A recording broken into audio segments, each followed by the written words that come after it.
Bon alors, je tombe au hasard sur le zapping, hein, on fait avec ce qu'on a. Qu'est-ce que je veux dire donc je vais faire une démonstration de la démocratie online. Bon, imaginons la meuf là, je sais pas qui c'est, elle propose quelque chose, une idée. Bon alors attends, on va peut-être écouter.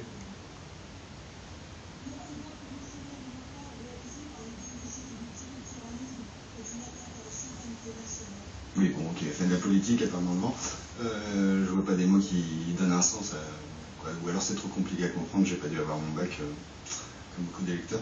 Bon, alors imaginons qu'il y a une proposition, je sais pas, tiens, par exemple, quand les policiers veulent enlever une voiture pour la fourrière, et ben, il faut appeler le 17. Bon, alors on imagine, donc là on est au JT, hein. Ah, tiens, je voulais mettre BFM. Oui, bon, je mets une note chat comique, c'est pas très grave. Donc là, on appuie, je sais pas, sur un bouton, hein, on va l'imaginer, et puis je sais pas, on va dire je veux voter. Donc alors ça peut être facile à montrer. Donc là, du coup, on tombe sur un dossier. Merde, excusez-moi. C'est un peu plus au point. Je suis désarriéré. Donc on va imaginer que directement, on tombe sur une série de reportages sur le sujet. Donc voilà, les voitures sur la fourrière. Donc on va voir la thèse, ceux qui sont pour, et l'antithèse, ceux qui sont contre. Donc on va être obligé de regarder tous les reportages si on veut voter. Après, en fait, on va avoir un petit QCM. Alors là, je sais pas avec quoi l'illustrer. Ouais, bon, allez, on imagine un QCM, allez. Donc on a un QCM où en fait, va falloir dire... J'ai une question quand même, Oui, monsieur. Par rapport aux vidéos et aux reportages, ils sont faits par qui? Chaque camp, la thèse, l'antithèse, et dans un même camp, par exemple la thèse, ceux qui sont pour, on peut imaginer que différents anciens partis puissent s'exprimer s'ils n'ont pas les mêmes arguments. Quand ils vont ajouter l'argument, de toute façon, puisque l'argument n'est pas dans l'ensemble, il faudra que quelqu'un le dépose, donc ça sera quelqu'un d'autre. Donc vous pouvez avoir, je sais pas, à droite, on va dire Ramayad qui va rajouter des arguments que Sarkozy n'a pas défendus. Mais il n'y a aucune censure d'un parti ou quoi que ce soit. C'est-à-dire, elle a une idée en plus, elle la met, c'est dans le reportage, il faut le lire aussi. Et donc la vidéo du reportage est augmentée de sa participation? Non, vous rajoutez une autre vidéo à regarder, où, par exemple, là on parlait de Madame Ramayad, elle rajouterait aussi dans le QCM une question qui serait, moi je veux être sûr qu'on a compris mon idée. Donc elle met trois questions, deux questions qui vont prouver que les gens n'ont pas bien écouté le petit détail, et la question sur laquelle il faut bien répondre. D'accord. C'est la bonne truc. Alors par exemple, est-ce que Nuit debout veut dire faut que tes flics appellent, parce que ceci, parce que cela. Donc non, faut pas qu'ils appellent, faut qu'ils fassent des quotas, donc ça se passe plutôt Sarkozy. Donc on vote chacun des arguments, oui j'aime pas, oui j'aime pas, et surtout on trouve le bon argument de chaque parti. C'est-à-dire dans le QCM, on a Nuit debout, ils proposent quoi ouais, les flics ils sont trop cool, ils sont super sympas, putain quand on fait des manifs, ils nous offrent des pains au chocolat, ils sont trop cool. Ou alors deuxième solution, ils nous matraquent la gueule, on n'a pas le droit de parler. Ou troisième solution, dans leur argumentaire, en fait, ils disent que ça coûterait moins cher, que les policiers appellent plutôt que d'appeler la fourrière. En plus, du coup, ils perdent en même temps, donc du coup, ils travailleraient plus et ils auraient le temps d'investiguer sur les vraies enquêtes. Donc, on répond à chaque question. Ensuite, on imagine qu'il y a un débat de synthèse, donc on peut aussi évaluer les lois, si on est d'accord ou pas avec la formulation de la loi, est-ce qu'on la comprend, est-ce que c'est ésotérique comme un juriste, ou des choses comme ça. Donc, sur un truc très sécurisé, un peu comme l'arme nucléaire ou des choses comme ça, on peut imaginer qu'on puisse le faire sur la télé, en direct, quand on regarde le journal. Pas le journal de TF1, parce qu'on en a un peu marre des marronniers, on en a un peu marre de, je sais plus ce qu'ils ont passé, il faut aller voir le quotidien d'aujourd'hui, on était con, le 26 janvier 2016. Donc, la démocratie online, ça pourrait être ça, ça pourrait être aussi sur le smartphone. C'est-à-dire, vous avez l'obligation de regarder n'importe où les différents reportages, de socialisme, par exemple, si vous tenez l'appareil, donc faire travailler l'autre, parce que je ne sais pas s'ils travaillent pour moi, on part à des pattes. Je parlais de base. Je sais pas trop. Il a l'air bon enfant.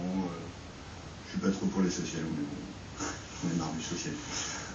Ça se voit dans mes postes de chambre. Qu'est-ce que je voulais dire donc on essaie de continuer. Donc vous regardez les débats, vous montrez que vous êtes informé, ensuite vous dites sur la synthèse si vous êtes tous d'accord. Donc on voit les gens qui comprennent rien, qui vont donner leur avis dans les sondages finalement, puisqu'ils n'ont pas réussi le QCM. Ensuite on voit ceux qui comprennent les choses, donc on trouve les arguments de la thèse et de l'antithèse, et qui vont pouvoir avoir un QCM positif, un examen réussi, pas comme les primaires. Et donc, quand vous avez un bon QCM, vous pouvez voter la synthèse. Ensuite, ça fait une loi qui va rester dans le temps et qui va rester, pas pour l'éternité, mais le débat, on ne va pas le reprendre à zéro s'il y a le même problème dans 100 ans. C'est-à-dire que la loi soit abrogée, qu'elle continue pas, on s'en fout. Le débat sera toujours le même, en fait. Vous n'allez pas réinventer des arguments qui ont été donnés il y a 1000 ans par Socrate ou par Platon. Vous allez, quand vous naissez, quand vous avez l'âge de maturité intellectuelle, vous allez voter le débat si vous voulez, et ça s'appelle la loi vivante. Vous pouvez regarder #loi vivante tout attaché.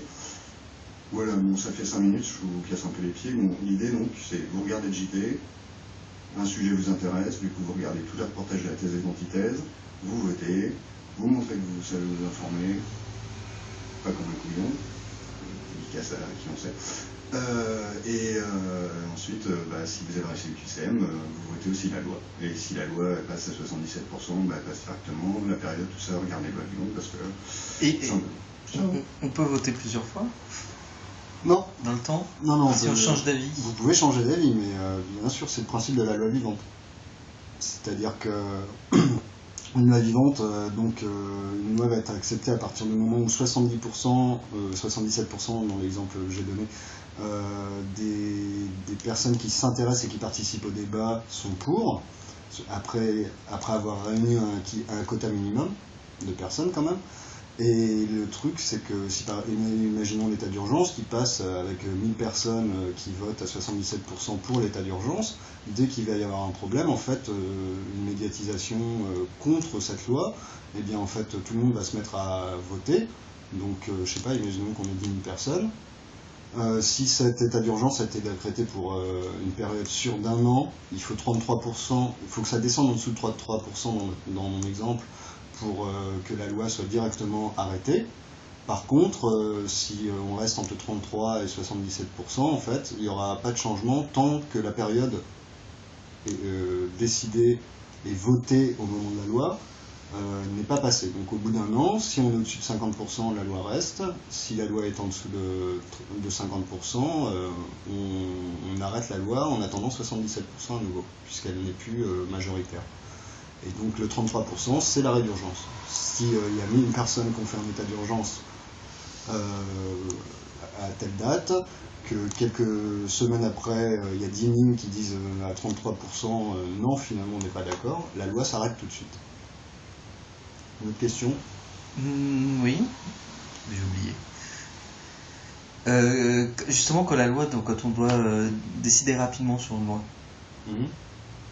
est-ce qu'il peut y avoir un temps imparti ou une date limite sur la décision d'une loi ou Le problème, c'est qu'il va falloir trouver un moyen médiatique pour dire aux gens c'est important, pour avoir un quota suffisant.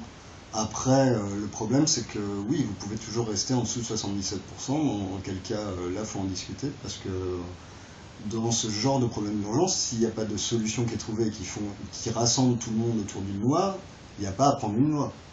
Si elle ne passe qu'à 51%, ça veut dire quand même qu'il y a 49% qui ne sont pas du tout d'accord avec. Est-ce qu'on pourrait imaginer des mesures temporaires qui soient sur ce modèle-là, mais qui durent moins longtemps du coup, et où la période est moins longue?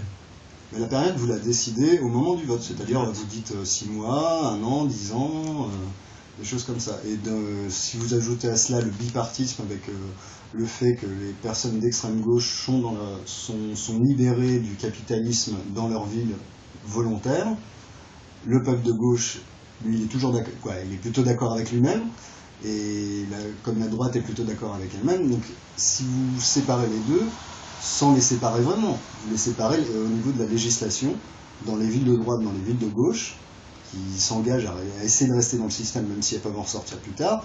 L'intérêt, c'est que ça va aller beaucoup plus vite pour trouver une loi qui satisfera